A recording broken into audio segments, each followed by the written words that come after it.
Welcome back दोस्तों। आज मैं आपके सामने एक पंजाबी मूवी को लेकर आया हूँ जो रिसेंटली 2021 में रिलीज हुई। उसी तरह क्राइम थ्रिलर मूवी है। तो चलिए बिना डैमेज के लेट्स स्टार्ट। उससे पहले लुटा दो प्यार फॉर इंस्टाग्राम। मूवी की शुरुआत होती है 14 फरवरी 2020, पहला दिन, जहाँ पर एक लड़की को दिखाया जाता है। इसका नाम है जसलीन, जो फिलहाल किसी फैक्ट्री में बंद पड़ी होती है। जब जसलीन को होश आता है वो चीखने चिल्लाने लगती है, लेकिन इसकी आवाज को सुनने वाला कोई भी नहीं होता। थोड़ी देर बाद जसलीन के पेरेंट्स पुलिस स्टेशन में जसलीन की मिसिंग कंप्लेंट लिखवाते हैं। इंस्पेक्टर गुरजोत नाम का एक पुलिस वाला इस केस की इन्वेस्टिगेशन करना स्टार्ट करता है। जसलीन का फोन नंबर, उसका डेटा ट्रैक करने के लिए गुरजोत लखविंदर नाम के एक साइबर एक्सपर्ट को हायर करता है। जब लखविंदर जसलीन का कॉल रिकॉर्ड चेक करता है तो पुलिस वालों को ये बात पता चलती है कि जसलीन ने आखिरी 2 कॉल्स अपने पापा को किया। जब पुलिस वाले यही बात जसलीन के फादर से सवाल करते हैं तो इसका फादर ये कहने लगता है कि उस दिन जसलीन ने ठीक 12 बजे इसको कॉल किया था और जसलीन कह रही थी कि 3 घंटों बाद वो अपने घर पहुंच जाएगी। अपने माँ बाप को सरप्राइज देना चाहती थी। ये खबर सुनने के बाद जसलीन का फादर खुश होकर अपने बेटी का इंतजार कर रहा था। उसके बाद जब लखविंदर दूसरे कॉल के बारे में पता करता है तो उसको ये बात पता चलती है कि जसलीन ने दूसरा कॉल नरेश नाम के एक बंदे को किया था और उसी के साथ साथ इन दोनों के बीच व्हाट्सएप चैट भी हुआ था। लेकिन लखविंदर गुरजोत से कहने लगता है वो व्हाट्सएप चैट निकालना इतना आसान नहीं, इसके लिए इसको 2 दिन का वक्त चाहिए। उसके बाद लखविंदर नरेश का लास्ट लोकेशन पुलिस वालों को बताता है। पुलिस वाले फौरन नरेश के घर जाते हैं। घर के पास जाने के बाद पुलिस वालों को ये बात पता चलती है कि उस घर में एक्चुअली नरेश नाम का कोई भी बंदा नहीं रहता। पुलिस वाले उस औरत को एक मोबाइल नंबर बताते हैं और पूछने लगते हैं कि ये नंबर तो नरेश का ही है ना, आपके बेटे का। वो औरत कहने लगती है कि नंबर तो सही है, लेकिन मेरे बेटे का नाम नरेश नहीं है, गोल्डी है। लेकिन 2 दिन से गोल्डी अपने घर नहीं आया। कहाँ जा रहा है ये अपनी माँ को भी बताकर नहीं गया। पुलिस स्टेशन आने के बाद गुरजोत लखविंदर से गोल्डी के कॉल रिकॉर्ड्स निकालने के लिए कहता है तो लखविंदर उसी तरह से सारे डिटेल्स निकाल के पुलिस वालों को देता है। पुलिस वाले गोल्डी के कम्युनिकेशन में जो लोग थे उन सारे लोगों को पुलिस स्टेशन बुलाकर उन सारे लोगों से पूछताछ करना शुरू कर देते हैं। लेकिन जसलीन के रिलेटेड कोई भी इन्फॉर्मेशन पुलिस के हाथ नहीं लगती। खैर इसी इन्वेस्टिगेशन में पुलिस वालों को ये बात पता चलती है कि जसलीन के गली में 2 सीसीटीवी कैमरास है, एक स्टार्टिंग का और एक एंडिंग का। गुरजोत फौरन उस कैमरास के फुटेज मंगवाता है। यहाँ पर बात यह है कि इस फुटेज में सिर्फ एंट्री और एग्जिट का ही फुटेज होता है, बीच में क्या होता है इन कैमरेस में रिकॉर्ड नहीं हो पाता। जब पुलिस वाले फुटेज को चेक करते हैं तो उनको ये बात पता चलती है कि उस दिन रात जसलीन एक कैब में आई थी और जब वही टैक्सी उस गली से बाहर जा रही थी उस टैक्सी में जसलीन नहीं थी, जिसका मतलब जसलीन अपने घर के पास उतरी थी। वहीं से किसी ने इसको किडनैप किया होगा। जसलीन का फादर भी यही कहने लगता है कि बेटी के आने की खुशी में इसको नींद नहीं आई, वो टीवी देखने बैठ गया। थोड़ी देर बाद जसलीन के फादर को गाड़ी की आवाज सुनाई दी। जब जसलीन का फादर बाहर जाके देखा तो वहाँ पर कोई भी नहीं था। यह सोचने लगा कि शायद इसका वहम होगा, अंदर चला गया। उसके बाद गुरजोत उस टैक्सी वाले ड्राइवर को बुलवाता है। ड्राइवर कहने लगता है कि इसने जसलीन को एयरपोर्ट से पिकअप किया। रास्ते में इन दोनों ने एक जगह पर रुका, चाय वाय पी। उसी तरह रास्ते के दौरान जसलीन ने किसी बंदे को कॉल किया था और किसी से मिलने की बात कर रही थी। जब ड्राइवर ने जसलीन को उसके घर के पास छोड़ दिया, जसलीन ने उस ड्राइवर को 500 रुपए की टिप भी दी। उसके बाद पुलिस वाले जसलीन के घर के पास जाकर ये सर्च करने लगते हैं कि जसलीन के घर के पास आने का और कौन सा दूसरा रास्ता है, लेकिन इन लोगों को कुछ भी पता नहीं चलता। सारी चीजों को एनालिसिस करने के बाद पुलिस वालों को ये बात पता चलती है कि किडनैपर्स ने जसलीन को उसके घर से ही उठाया। लेकिन यहाँ पर सवाल ये पैदा होता है कैसे उठाया। इसी दरमियान में पुलिस वालों को ये बात भी पता चलती है कि गोल्डी का आखिरी लोकेशन जसलीन के घर के बाहर ही दिखा रहा है। मतलब जिस दिन जसलीन किडनैप हुई थी उसी दिन गोल्डी भी गायब हो गया। पुलिस वाले गोल्डी को ढूंढने में लग जाते हैं, लेकिन इसका कोई भी अता पता नहीं होता। इसी दरमियान में जसविंदर गोल्डी और जसलीन की चार्ट हिस्ट्री हैक कर लेता है। गोल्डी ने जसलीन से ये कहा था कि घर जाने से पहले एक बार मुझसे मिलो। इस तरफ बेचारी जसलीन 2-3 दिन से बंदी होती है। तभी इसके पास एक मास्क वाला बंदा आता है। जसलीन इस किडनैपर को देखकर इससे गिड़गिड़ाने लगती है, रिक्वेस्ट करने लगती है कि प्लीज इसे छोड़ दो, अगर इसको पैसे चाहिए तो ये दे देगी। लेकिन वो किडनैपर जसलीन की बातों को इग्नोर करते हुए अपने बैग से एक छोटा सा टेडी बियर निकालकर किसी जगह पर रखता है। इस डॉल को देखने के बाद जसलीन कहने लगती है, लक्की तू? तब जाके वो किडनैपर अपने फेस का मास्क हटाता है। वो बंदा और कोई नहीं लखविंदर होता है, उर्फ लकी। मतलब इनडायरेक्टली लकी पुलिस के पास रहकर उन्हीं को भटका रहा है। लकी को देखने के बाद जसलीन इमोशनल ब्लैकमेल करने लगती है, बहुत रिक्वेस्ट करने लगती है। जसलीन की बातें सुनने के बाद लकी कहने लगता है चलो हम अदालत अदालत खेलते हैं। इस तरह से कहते हुए लकी उस टेडी बियर को एज ए जज के तौर पर किसी जगह पर बिठाता है और उसी तरह जसलीन को भी खड़ा करके लकी के साथ जो अन्याय हुआ वो उस टेडी को सुनाने लगता है। इस तरह से सीन फ्लैशबैक में जाने लगता है। 2016 में लकी किसी कोचिंग सेंटर में कोचिंग ले रहा था। उसी कोचिंग सेंटर में पहली बार लकी जसलीन को देखता है। जसलीन की हरकतें बातें देखकर इसको पहली नजर में ही प्यार हो जाता है। कोर्स खत्म होने तक जसविंदर को फॉलो करते रहता है, उसके साथ बात करने की कोशिश करते रहता है, क्लोज होने की कोशिश करते रहता है। खैर कुछ दिनों बाद इनका कोर्स खत्म हो जाता है। जसलीन को अच्छे खासे मार्क्स आते हैं, लेकिन लकी एवरेज में पास होता है। यही होता है जब लड़की के चक्कर में पड़े तो। खैर उसके बाद जब सारे फ्रेंड्स अपने अपने घर चले जाते हैं, लकी मौका देकर एक टेडी बियर देकर जसलीन को प्रपोज करता है। अब जसलीन भी पहले से ही लकी पर इंटरेस्टेड होती है, वो इसके प्रपोजल को एक्सेप्ट कर लेती है। ये दोनों एक साथ बहुत अच्छा टाइम स्पेंड करने लगते हैं। उसके बाद सीन फिर से प्रेजेंट डे पर शिफ्ट होता है। जसलीन लकी से यही कहने लगती है कि लकी मैं तुझे अभी भी प्यार करती हूँ, मुझे पता है तुम मेरे साथ मजाक कर रहे हो, प्लीज मेरे हाथ पैर खोल दो, तुमसे शादी करने के लिए ही मैं कनाडा से वापस आई हूँ। लेकिन लकी इसकी बातों को इग्नोर करते हुए वहाँ से चला जाता है। खैर उसके बाद जब लकी वापस पुलिस स्टेशन आता है तो सीक्रेटली पुलिस वालों को ये इन्फॉर्मेशन मिलती है कि जसलीन पुरानी फैक्ट्री के पास हो सकती है।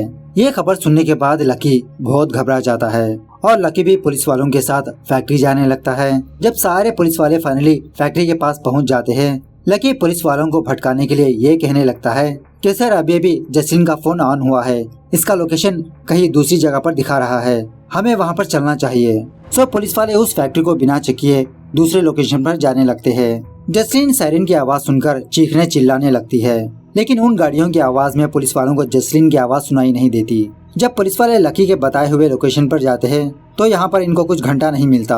खैर दूसरे दिन पुलिस वाले उस फैक्ट्री के पास जाते हैं, लेकिन शॉकिंगली उस फैक्ट्री में कोई भी नहीं होता, वो सारी की सारी फैक्ट्री खाली होती है। ये देखने के बाद लकी मुस्कुराने लगता है। इस तरह से सीन फिर से फ्लैशबैक में जाता है। जब सारे पुलिस वाले उस खंडर के पास जाकर वापस आ गए थे, लकी एक पुलिस वाले से ये बहाना बोलने लगता है कि इसके पप्पी को खाना देना है, प्लीज आप अपनी गाड़ी दीजिए, मैं यूँ जाके यूँ आया। सो लकी उस पुलिस वाले की गाड़ी लेकर फैक्ट्री जाता है। जसलीन को बेहोशी की इंजेक्शन डाल के उसे बेहोश कर देता है और जसलीन को दूसरी जगह पर छुपाने के लिए लकी जसलीन को उसी कार की डिक्की में रख देता है। लेकिन तभी वो पुलिस वाला लकी को कॉल करके फौरन पुलिस स्टेशन बुलाता है, क्योंकि इसको कहीं पर जाना होता है। सो लकी वो गाड़ी लेकर फौरन पुलिस स्टेशन आता है और उस वक्त जसलीन उसी कार की डिक्की में होती है और उसी तरह उसी वक्त जसलीन के माँ बाप आए होते हैं। दोबारा लकी उस पुलिस वाले से ये बहाना बनाने लगता है कि मैं जसलीन के माँ बाप को उसके घर छोड़ आऊंगा। तो इस तरह से दोबारा लकी जसलीन को उसी फैक्ट्री पर लाके उसे बांध देता है। वो दोबारा पुलिस स्टेशन आ जाता है, पुलिस में मिल जाता है। खैर देखते ही देखते ऑलमोस्ट 10 दिन गुजर जाते हैं। मीडिया में यही खबर फैली होती है कि जसलीन को मिस हुए 10 दिन हो चुके हैं, पुलिस क्या कर रही है। बेचारे जसलीन के माँ बाप भी बहुत परेशान से रहते हैं। सो 10 दिन तक लकी जसलीन को वहीं पर बांध के रखता है। 11वें दिन लकी जसलीन के पास आकर उसके थोपड़े को मेकअप थोपने लगता है। इसी बातों ही बातों में किस तरह से जसलीन ने लकी को अपने जाल में फंसाया वो बताने लगता है। सीन फ्लैशबैक में जाने लगता है। जब लकी और जसलीन इन दोनों का अच्छा खासा रिलेशनशिप चल रहा था, अचानक एक दिन जसलीन अपना फोन बंद कर लिया। बेचारा लकी बार बार जसलीन को कॉल करता रहा, उसका फोन नहीं लग रहा था। उसके फ्रेंड्स को पूछो तो उसके बारे में कोई भी नहीं जानता था, मतलब वो घर में है भी नहीं भी। उसके बाद फाइनली एक दिन जसलीन खुद लकी को कॉल करती है और उससे ये कहने लगती है कि जसलीन कनाडा जाना चाहती है, लेकिन वीजा के लिए इसके पास इतने पैसे नहीं। इसके माँ बाप इसको जबरदस्ती शादी करवाना चाहते हैं, जसलीन की बात नहीं मान रहे। सो लकी जसलीन से मिलने की जिद करता है। दूसरे दिन ये दोनों किसी जगह पर मुलाकात करते हैं। लकी जसलीन को दिलासा दिलाते हुए से ये कहने लगता है कि तुम फिक्र मत करो, मैं तुम्हारे लिए पैसों का इंतजाम कर लूंगा। उसके बाद लकी अपने जान पहचान लोगों से पैसे मांगने लगता है, लेकिन ज्यादा अमाउंट होने की वजह से कोई भी लकी को पैसे नहीं देता। सो इसी बात को लेकर बेचारा लकी बहुत परेशान सा रहता है। अपने माँ बाप से इसी तरह से बात भी नहीं कर रहा होता। इसके पेरेंट्स इसको पूछने लगते हैं कि बेटा कुछ दिनों से तुम मायूस नजर आ रहे हो, क्या हुआ। तब जाके लकी हिचकिचाते हुए अपने फादर से कहने लगता है कि इसको 10 लाख रुपए चाहिए। इसका फादर कहने लगता है कि फिलहाल तो इनके पास इतने पैसे नहीं, लेकिन हम बैंक में लोन ले सकते हैं। थोड़ी देर बाद लकी को एक दिन का इंसिडेंट याद आता है। एक बंदा लकी को अपना विजिटिंग कार्ड देते हुए कहा था कि अगर तुमको कोई लोन चाहिए तो मुझे कांटेक्ट कर लेना। सो लकी अपने रूम में जाकर उस विजिटिंग कार्ड को सर्च करने लगता है। उसी घर में लकी को पैसों से भरी हुई बैग नजर आती है। इन पैसों को देखकर लकी सोचने लगता है कि मेरे माँ बाप ने तो कहा था कि इनके पास पैसे नहीं, शायद ये लोग मेरे लिए ही इन पैसों को एडजस्ट किया होगा। तभी फौरन लकी जसलीन को कॉल करके ये बताता है कि पैसों का इंतजाम हो चुका है। जसलीन कहने लगती है कि लकी एजेंट को पैसे देने का टाइम खत्म हो गया। कल सुबह सवेरे वही एजेंट दिल्ली जा रहा है। अगर सुबह सवेरे किसी भी तरह करके उस एजेंट को पैसे दे दिया तो वो एजेंट उसी रास्ते से दिल्ली जाकर मेरी वीजा का इंतजाम करेगा। सो लकी जसलीन से उस एजेंट का नंबर लेकर सुबह सवेरे उस एजेंट को कॉल करके उस एजेंट के पास जाता है। उस एजेंट को 10 लाख रुपए दे देता है।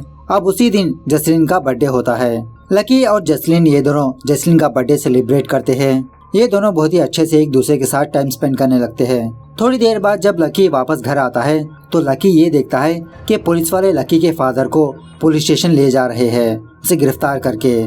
सो तब जाके लकी की माँ से लकी को ये बात पता चलती है कि लकी के घर में जो पैसे थे वो एक्चुअली लकी के फादर के ऑफिस के थे।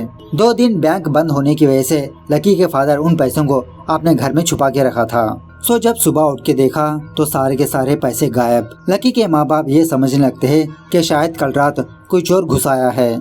खैर सारी बात जानने के बाद लकी फौरन जसलीन को कॉल करता है। जो कुछ हुआ वो सारी बात बताता है और फौरन उस एजेंट को कॉल करके पैसे वापस मांगने की बात करता है। थोड़ी देर बाद जसलीन उस एजेंट को कॉल करके दोबारा लकी को कॉल करके ये बताती है कि लकी अब कुछ नहीं हो सकता। उस एजेंट ने उस पैसों को सबमिट कर दिया है। पैसे वापस आना तो मुश्किल की बात है लकी।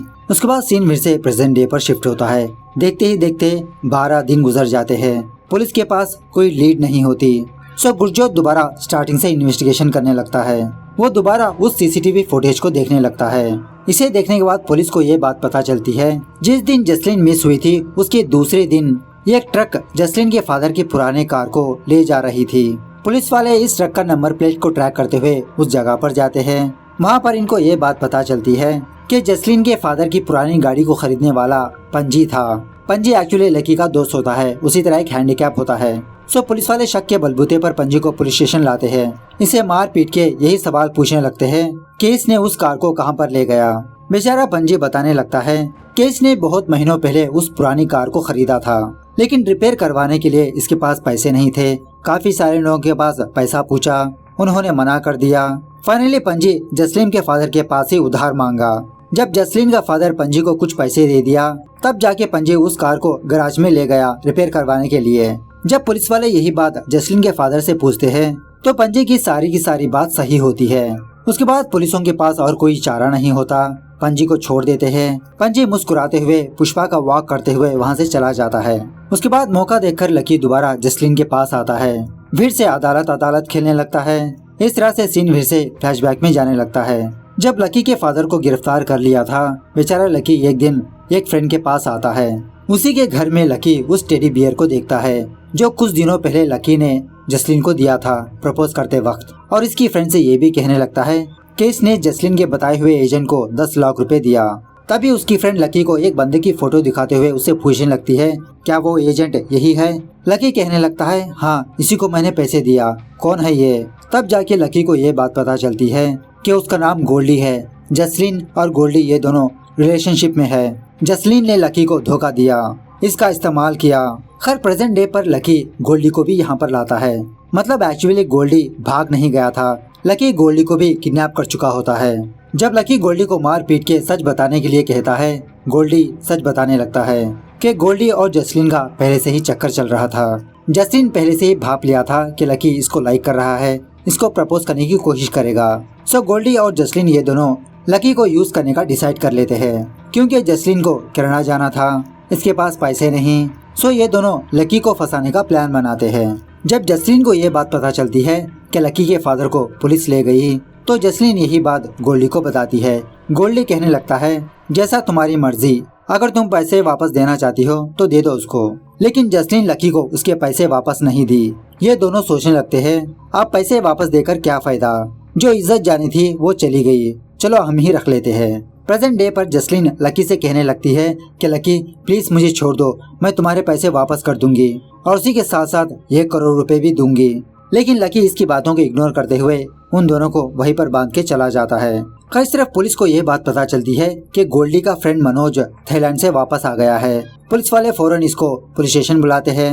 बातों ही बातों में मनोज पुलिस वालों से ये भी कहने लगता है कि गोल्डी और जसलीन ये दोनों किसी बंदे को फंसाने की कोशिश कर रहे हैं। जब पुलिस वाले यही बात जसलीन के फादर से पूछने लगते हैं, जसलीन का फादर कहने लगता है, हाँ 2016 में इसकी बेटी किसी कोचिंग सेंटर में कोचिंग ले रही थी। इसके फादर ने भी कुछ ऐसा ही रूमर सुना था।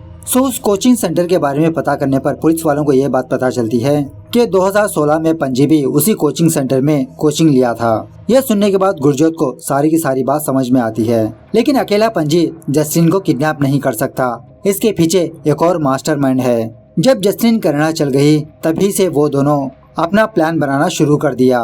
पंजी जानबूझकर जसलीन के गली में ही अपनी दुकान खोल ली ताकि आने जाने लोगों पर नजर रखे। इसी प्लान के दौरान इनको ये बात पता चली कि उस गली के स्टार्टिंग और एंडिंग में सीसीटीवी कैमरास लगे हैं, तो इस गली से तो ये लोग एंटर नहीं कर सकते। इसीलिए पंजी और दूसरा किडनैपर गाड़ी खरीदने का प्लान बनाया, क्योंकि वो गाड़ी हमेशा जसलीन के घर के बाहर ही थी। और जिस दिन पंजी और दूसरे किडनैपर को ये बात पता चली कि जसलीन वापस इंडिया आने वाली है, वो दोनों सीसीटीवी कैमरे से छुपते हुए दूसरे रास्ते से उस गाड़ी के पास छुपे रहे। जब टैक्सी वाला जसलीन को उसके घर के पास छोड़ा, वो किडनैपर जसलीन को क्लोरोफॉर्म सुंघा के उसे बेहोश कर दिया। वो दोनों उसी कार की डिक्की में जसलीन को रख दिया और दूसरे दिन पंजी एक ट्रक के जरिए से उस पुरानी गाड़ी को गैराज ले गया। और उसी तरह उसी दिन मौका देकर ये दोनों गोल्डी को भी किडनैप कर लिया। पुलिस का शक गोल्डी पर आने के लिए वो किडनैपर जसलीन के घर के पास जाकर गोल्डी का फोन को ऑन किया। उसके बाद दोनों का फोन ऑफ कर दिया ताकि सारा का सारा शक गोल्डी पर जाए। खैर ये सब कुछ जानने के बाद पुलिस फौरन पंजी के घर जाती है। लेकिन जब तक लकी पंजी को इन्फॉर्म कर चुका होता है, पंजी पुलिस से बचते हुए अपनी बाइक में भागने लगता है। जब पंजी एक ब्रिज के पास आता है, बेचारा फंस के रह जाता है। दोनों तरफ से पुलिस घेर लेती है। बेचारा पंजी अपने फ्रेंड लकी को बचाने के लिए अपनी जान दे देता है, अपना गला काट के। वहीं पर खड़ा रहकर लकी देखते रहता है, अपने फ्रेंड को बचा नहीं पाता। लकी यही गुस्सा लेकर फैक्ट्री जाता है और उन दोनों को ये बताता है कि तुम्हारी वजह से मेरी फ्रेंड की मौत हो गई है।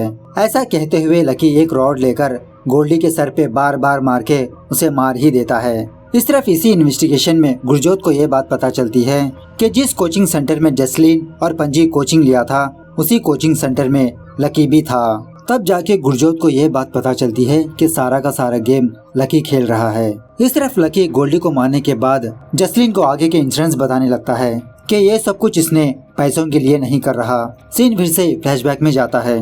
कुछ दिनों बाद लकी का फादर बेल पे बाहर आता है, लेकिन ये बेइज्जती ना सहते हुए लकी के माँ बाप दोनों को दोनों सुसाइड कर लेते हैं। बेचारा लकी टूट के बिखर जाता है कि इसकी वजह से इसकी माँ बाप की मौत हो गई।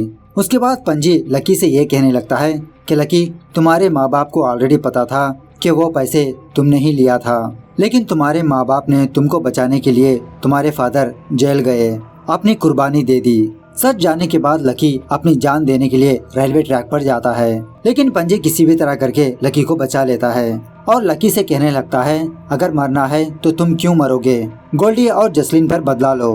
तभी से ये दोनों प्लान बनाना शुरू करते हैं। इतने सालों तक जसलीन का वेट करते रहते हैं। खैर प्रेजेंट डे पर अब गुरजोत को उस फैक्ट्री के बारे में पता चल चुका होता है। गुरजोत फौरन उस फैक्ट्री के पास आता है। लकी और गुरजोत के बीच बहुत हाथापाई होती है।